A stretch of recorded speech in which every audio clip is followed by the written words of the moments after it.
Mall of America. For more than 30 years, it has been a retail leader and an international destination, and it remains the largest mall in the U.S.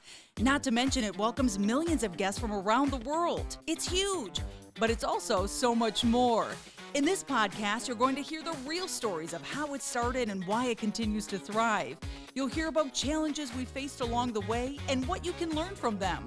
We will feature guests and experts from all walks of life and business, and along the way, you'll laugh, learn, and maybe even change the way you look at things. So if you're a fan of the mall, a brand new visitor, an entrepreneur, or a dreamer, prepare to dive deep into so much more. This podcast is presented by the Bloomington Convention and Visitors Bureau. Welcome to another episode of So Much More. My name is Chris Grap. I'm the VP of Experiential at Mall of America, and here with me today, Grant Buntje. Grant, how you doing? I'm doing great. Thanks for having me again, Chris. Awesome. I'm very excited today. Our guest today is a true innovator in every sense. He's a performer, a writer, composer, director of the world-renowned theatrical experience Blue Man Group. He is also the mad creator behind the incredible multi-sensory experience Wink World, Mr. Chris Wink. Thank you for joining us today. Thank you for having me here. I'm excited. Wait, did we miss anything? Did we miss anything on that list? Is there anything in that laurels we forgot in there? No, that's fine. That was good enough. Yeah. Well, awesome. We're super thrilled to have you here and really excited to talk about creativity, experience economy, Wink World. How long was that idea gestating? We know you opened in Vegas, but tell us kind of about where that came from. Yeah, I've been at Blue Man Group for a long time. Obviously, that was an incredible ride. I've heard of it. What a journey. It was so wonderful. But after a while, strangely, after many years, I found myself feeling like, why is it that I just feel like I'm a marketing guy for a big corporation? What happened when I got myself bald and blue and started walking around? I mean, who would want to be a marketing guy for a big corporation? No, I totally. There's nothing wrong with that. Listen, I was good at it. I enjoyed Yeah. it. But at the same time, it's not why I got bald and blue and walked around the city, sort of trying to find something and trying to iterate with my friends. And we didn't know when we were doing that, just to go on a little tangent, that it would develop into anything. It was a labor of love. It was like, well, this is a crazy thing. We kind of have to do it. So we dropped out of our regular jobs, got waiter jobs that were flexible, and we would just create like one bit for, in our spare time, and then we would take a few days off and we would just perform it somewhere. Sometimes it went well, and a lot of times it didn't go well, like Spinal Tap moments, Right. But we would take what was good and do it again. We'd take what was bad and cut it out, and we just kind of were trying stuff. And that was so fun, and that kind of process of seeing something emerge and trying different things. My process isn't like I have an image in my head. Some artists are like that. I'm going to paint this. They see it. They close their eyes. They see it. For me, my process is play. Mm-hmm. I literally get some stuff and I try to put them together. I try to find strange bedfellows, see if we can do something with it. We do a little MacGyver action, but just playing with stuff and also playing with different mediums. It's putting the sound and the light and the visual together. And I think that's kind of what I do. I synthesize disparate things into something that's new. None of the individual components are new. It's a new amalgam, new mixture. Sure. Taking the familiar and giving it a new twist in a way that maybe you didn't think was possible before. Exactly. Mm-hmm. And I wasn't sure I could be an artist at first because I didn't have a lot of like painting ability or this and that. And when I came across that approach of like, hey, you can kind of recombinant DNA approach to things. I was like, I think I could do that. You know what I mean? As long as and if you work hard enough and you kind of iterate and something eventually happens. If I work hard and I do that, then I could be an artist. So I started doing that and jump cut to many decades into Blue Man Group, and I'm like, you know what? I'm not doing that anymore. We're just trying to stay, we're trying to keep people coming in. It's all great. You know what? It's time for me to let other people, it's in good hands. They can do it. They don't need me anymore. Let me go out and be a scrappy artist again. And I just did that. I left completely and, on great terms. And then the first thing I did was I just started I went to my bathroom and I just started playing. I put mirrors on the walls and I started hanging slinkies from the roof. It's kind of like a crazy person. I think people thought I was a little nuts, but they're used to it a little bit. Mirrors all over your bathroom does sound like a crazy person, or at least someone with great self-confidence. So continue. Yeah. That's right. It stopped functioning as a real functional bathroom, at a certain point, right? Fortunately, there were other bathrooms that we could actually use for that. But the thing about it was a little room with parallel walls. Mm-hmm. That was what was important about it. And it wasn't important that it had a toilet in it. And I started playing with stuff, blacklight, I've always liked that. Then added some motors, made the slinkies bounce. And the next thing I know, I was like, all right, this is something. I don't know what it is exactly, but that's how it started. And then I met the people at Area 15. Mm-hmm. They wanted me to work there. I said, look, I've got this idea. I think I want to call it Wink World. If you'll let me do Wink World at Area 15, I'll work with you on Area 15. Mm-hmm. And that turned out to be great because then I kind of got the best of both worlds. I got the infrastructure of their kind of contractors and, legal services and this and that, but I became sort of a separate little boutique thing on the side, and that's how we got the one in Area 15 in Las Vegas. And then the thing about that was, until it was done, we had no idea what we couldn't even really model it with all the mirrors and everything. We didn't know what it would look like. We didn't know if people would enjoy it, but fortunately, people loved it. And from there, we learned so much, and we've learned so much also. We did a Middle East pop-up, and so now we're coming in, not always have to be humble. You can't be cocky, but we've learned a lot, and we think we know how to make people really have a good time. That's great. You mentioned, that bathroom ideation piece. When you were at Blue Man, did you have this desire to create this new thing?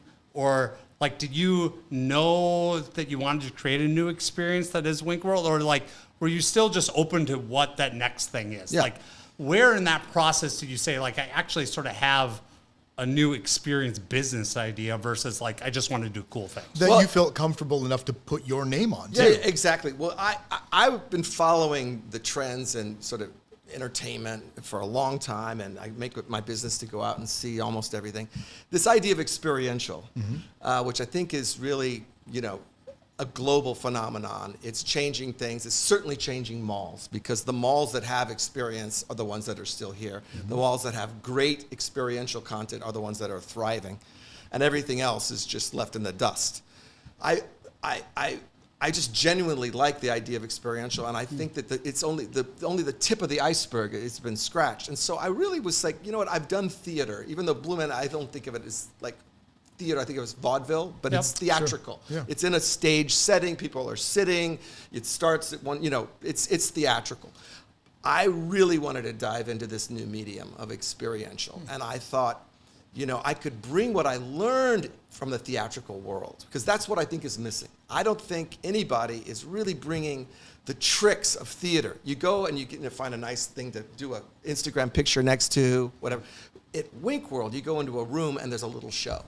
But instead of it being actors or Blue Men, the slinkies are the stars, or the other objects that move. And for me, the trick is putting light, design, sound, sudden changes, surprises, all together to have these little short, kind of theatrical experiences is a new thing.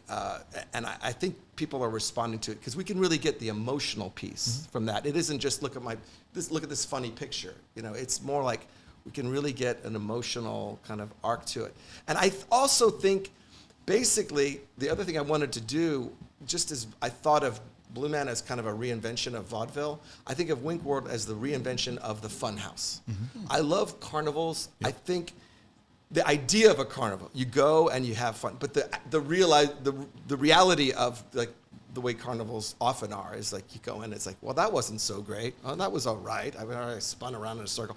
What if you went to a carnival, essentially? What if, in a sense, Mall of America had a carnival component, and you could go in and really have an amazing funhouse for people who've seen a lot already, for people whose eyes have grown up with social media, they know what's happening all over the world. How do you surprise and delight people who have such sophisticated exposure?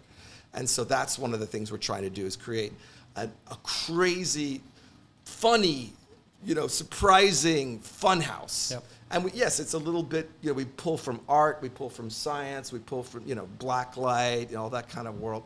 It's a little bit of a Burning Man vibe at times, but it's really just trying to make, and it's really not, kids love it, but we try to do, same with Blue Man, we try to do it for ourselves, and we try to make grown-ups feel that delight that's like childlike kind of delight. That is a huge guiding light for us as well. I think you touched on a couple things where the tactile experience, I think people are recognizing, has a greater impact. There's a lot of magic is lost when everything is on a screen or digital. And by kind of repackaging familiar things or presenting things that were familiar in a different way, shows that creativity and can give people that spark. That's a quick story to tell when they can see themselves in that situation because you took a slinky and you did something unexpected with something familiar. And I'm glad to see people coming back around to this. Old magic is the best magic. There's a reason why it's still, you talk about vaudeville and old theater, like that set the mind reeling. And a lot of imagination is lost just by relying on digital, or it's the Instagrammable moment. But when you can do these things in a space, you can find that that's medium the real between magic, both, too. Because you assume that anything can happen with CGI or editing, and when you see it in video, and they're not mutually exclusive. What's the thing that may have been maybe a little bit unpredictable is that the rise of digital has also given rise to a desire for live experiences, group experiences, things that where you really see physical things. And that's why at Wink World we try to make sure that it's very tactile, very physical, and we don't put barriers between people. I remember some of the contractors were saying, well, why don't we put a little glass window here because people are going to grab stuff and they might break it. And I was like, yeah, they might break it. That's exactly why they're here, and they don't need another screen. And I don't do any projection, right? There's enough projection out there, like there's enough screen. This is stuff, and it's moving. And if you put your hand in the wrong spot, you might break it.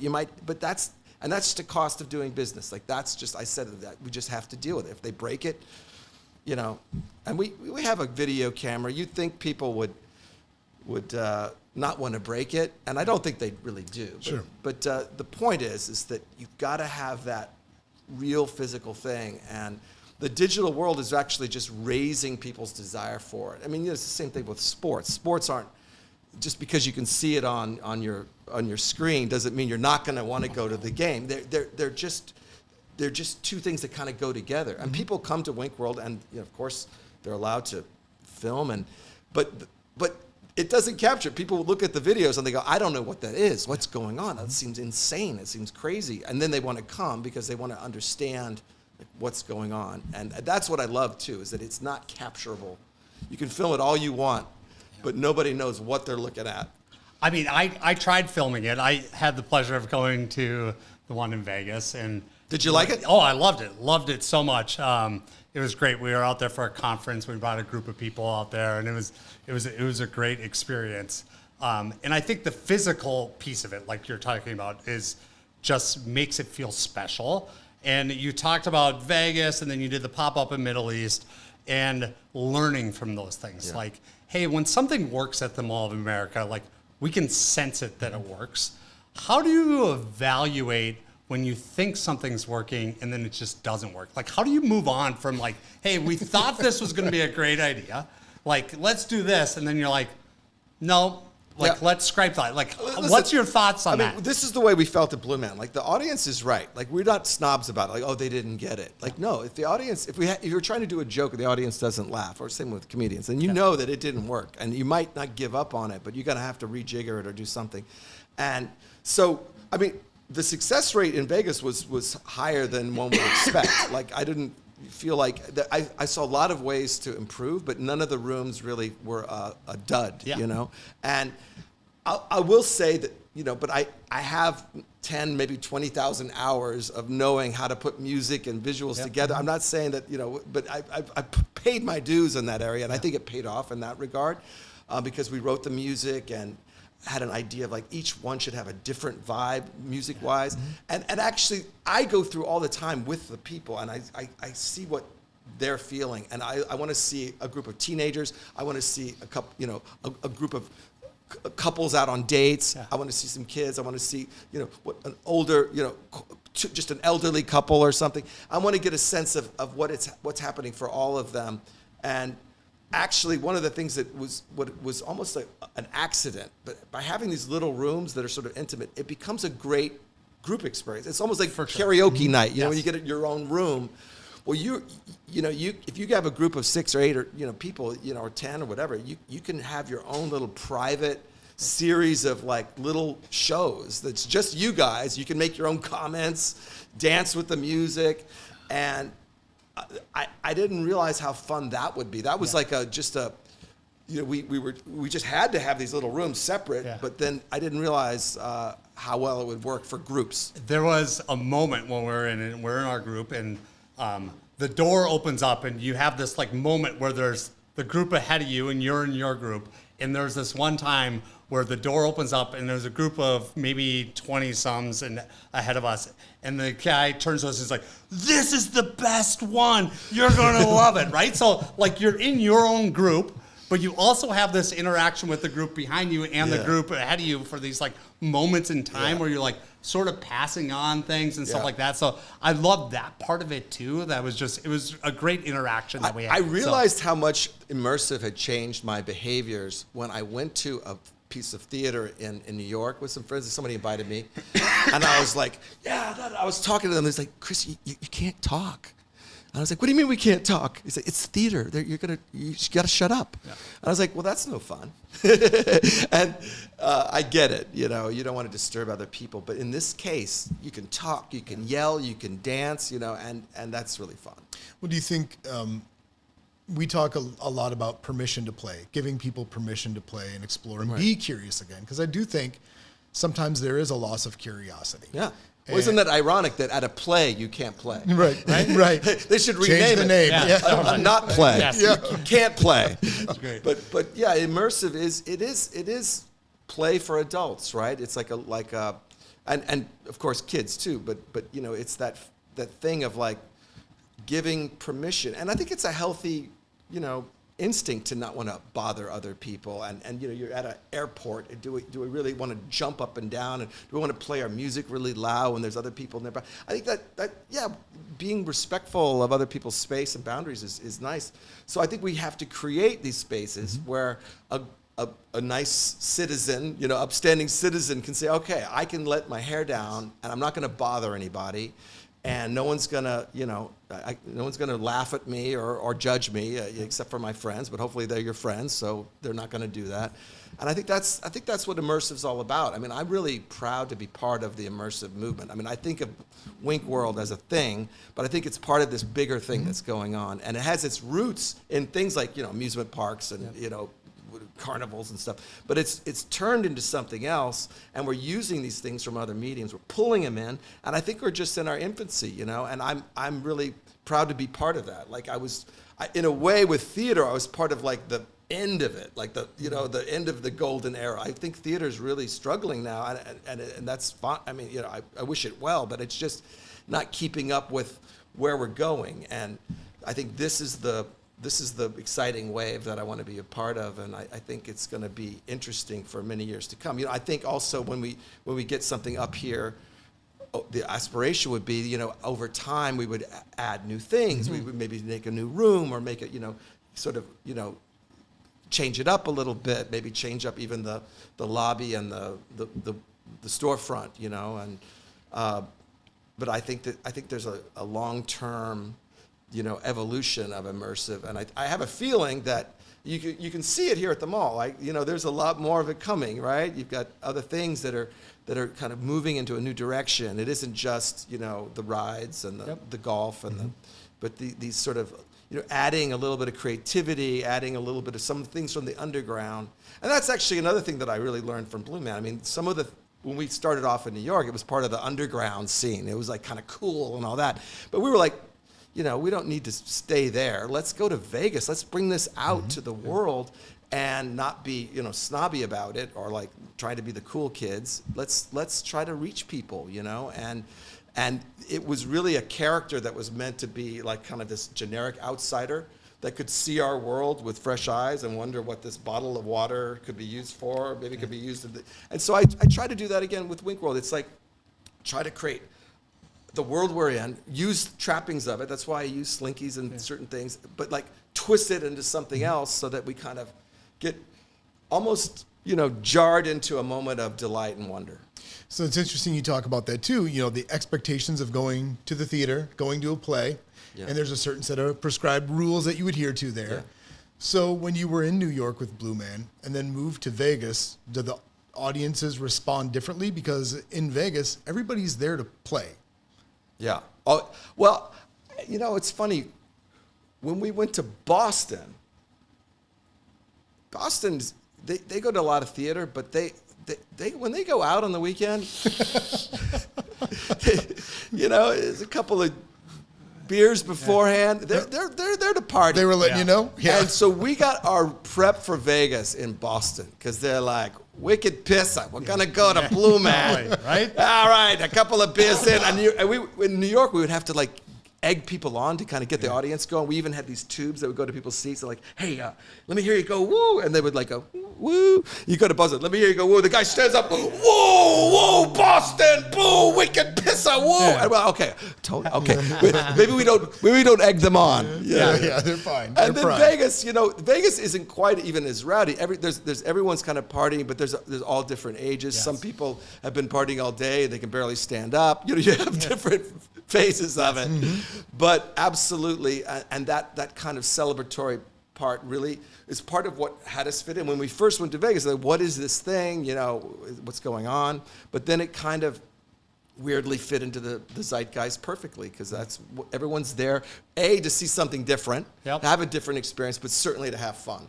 And that's really what Blue Man was. And so that's what I want Wink World to be. It's something that's different, maybe even a little artful, but not snobby, but like just super fun.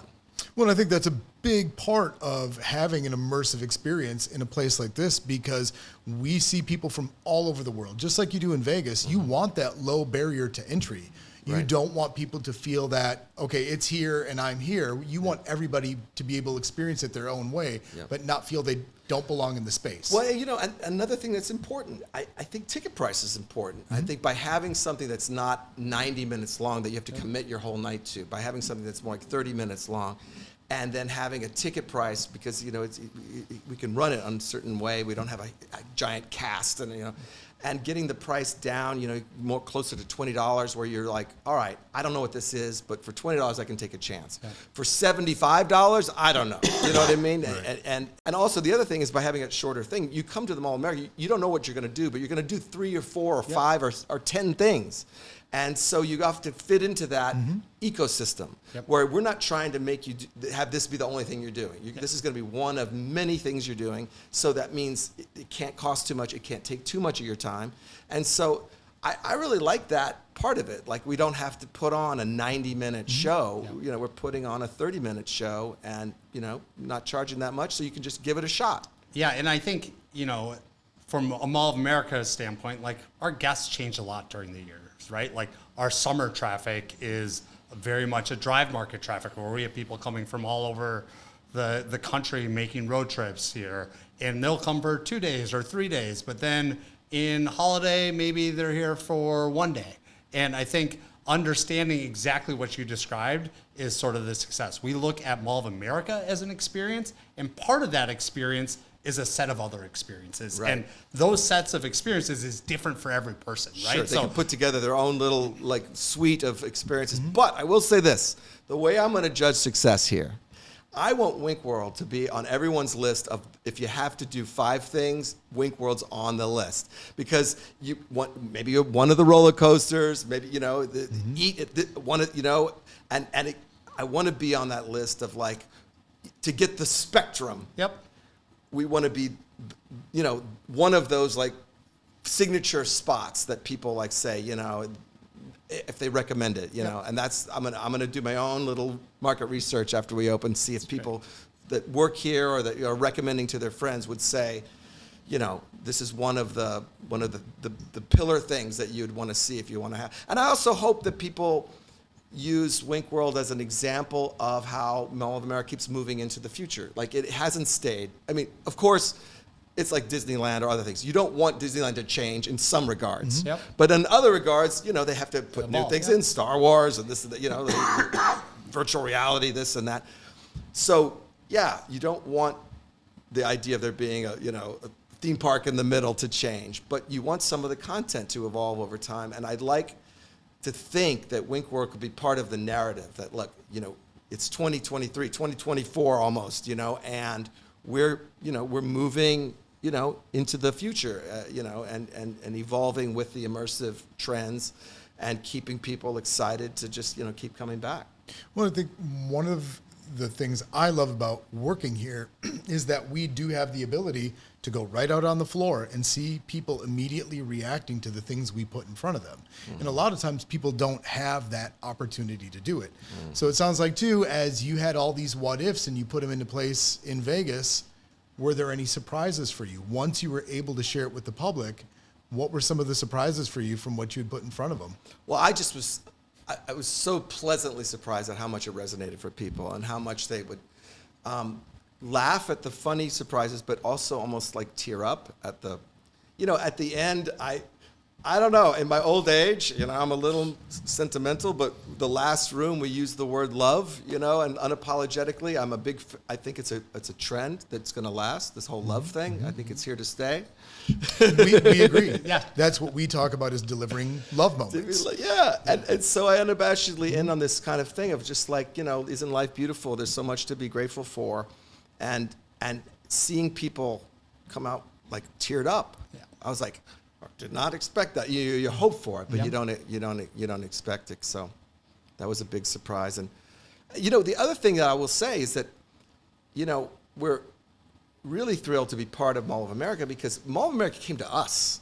Like, we met Carrie, you know, in Charleston, and she was like, you know, we're always looking to the future, and we think you could be part of that. And I really appreciated that instead of me going around like, where can I put the next Wink World up, and kind of, you know, I've dealt with some places. I even tried to do one in New York, and they were like, well, what is this thing? I don't know. I don't get it. And it's like, the fact that I didn't have to explain anything, that it was already clear. People that already knew where things are going, and we just look at each other's eyes. Like, we know why we're doing immersive. We value the same, the same things. Yeah. The experience, the value of a well-done immersive experience cannot be replicated. And also all ages, right? Yeah. Like, that's an accident. Like, we didn't know we were doing that with Blue Man, but our taste, we did it for ourselves, but it just turned out that 8-year-olds and 80-year-olds and everything in between could go. And so I never wanted, I mean, that's just kind of what I like to do. I don't dumb it down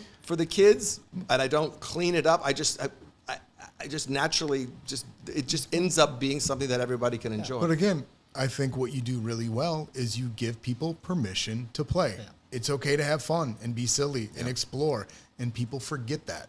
And that's why things like this and things like Wink World are so important. I would argue that they're not going anywhere because they are vital.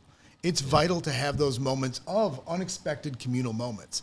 As a kid, that's why I loved going to the movie theater. That's what I had, that large communal experience. But now you're getting it in these little doses and unexpected moments in a place like Mall of America or in a place like Area 15. And for you to trust Carrie and you to come up here and see it, I believe that's the type of partner Mall of America wants to work with, because it's kind of tough to explain that we're here, we're in Bloomington, Minnesota, but I've often said we're like Vegas. Yeah. For some reason, they said we're going to do this here, and it just works. And millions of people come every year because they want to play. Well, it's really amazing because I grew up in Manhattan, and I was like in a little bubble there. And this is the only mall I never had been to a mall. This is the only mall I had heard of. Because like everyone in the world kind of like, what's going on? Yeah. You know, you find out how many people come each year and what the aspiration was. And so, you know, this is in a class by itself, you know, and so that's it's always fun if you can be in a place that's in a class by itself. You Yeah, know? we're going to end there, and we're going to use that Yeah, as the poll. I love that. Chris Wicks says, Put that out. That's great. Class by itself. No, seriously, we're really excited for you to be here, share some time with us, and we can't wait for Wink World to open. So thank you for joining us on this immersive experience journey as well. Thank you. We're excited to open. Give people here some wonder, joy, fun, and a little bit of love vibes. Absolutely. Love vibes. That's what we need. Thank you. Thank you for listening. Tune in next time for another episode. Thank you. Thank you for tuning in to today's episode of So Much More. If you want to hear more, be sure to subscribe to our podcast wherever you find your favorites, including Spotify, Apple, or Google Podcasts. And you can also watch a video cast on YouTube. Go to podcast.mallofamerica.com to leave a review, ask a question, or give us an idea for the show. Until next time, thanks for listening. So Much More is presented by the Bloomington Convention and Visitors Bureau, the official destination marketing organization for the city of Bloomington, Minnesota. Before your next trip to Mall of America, visit bloomingtonmn.org for answers to all your travel questions, deals and packages for hotel stays, and so much more.